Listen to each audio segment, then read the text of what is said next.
Hello guys, welcome back to my YouTube channel. അപ്പോൾ ഇന്നൊരു curd റൈസിൻ്റെ റെസിപ്പി ആയിട്ടാണ് ഞാൻ വന്നിരിക്കുന്നത്.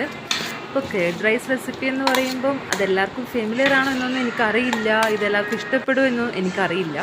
അപ്പോൾ ഞാൻ ഉണ്ടാക്കുന്ന രീതിയിൽ ഒരു കേർഡ് റൈസിൻ്റെ റെസിപ്പി ഇത് ശരിയാണോ എന്നൊന്നും എനിക്കറിയില്ല, എങ്കിലും ഞാൻ ഇതിവിടെ പോസ്റ്റ് ചെയ്യാണ്.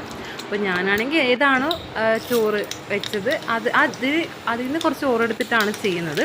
അത് കുറച്ച് തൈരൊക്കെ ആഡ് ചെയ്ത് ഉപ്പൊക്കെ ഇട്ടൊന്ന് മിക്സ് ചെയ്തതിന് ശേഷം കുറച്ച് കടുകും കറിവേപ്പിലയും ചുവന്ന മുളകുണ്ടെങ്കിൽ അതൊക്കെ എടുത്ത് വാട്ടുപറങ്കി അതൊക്കെ എടുത്തുനിന്ന് ചോറിൽ ഇടും. അതാണ് ചെയ്യുന്നത്.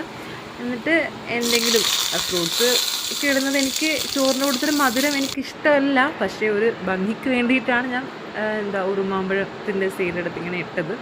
കാണാനൊക്കെ ഭയങ്കര ഭംഗിയാണ്, പക്ഷെ കഴിക്കുമ്പോൾ അത്ര ടേസ്റ്റി ആണോ എന്ന് എനിക്കറിയില്ല. എൻ്റെ അനിയത്തിക്കും ഫാമിലിക്കൊക്കെ ഭയങ്കര ഇഷ്ടമാണ്. എനിക്കത്ര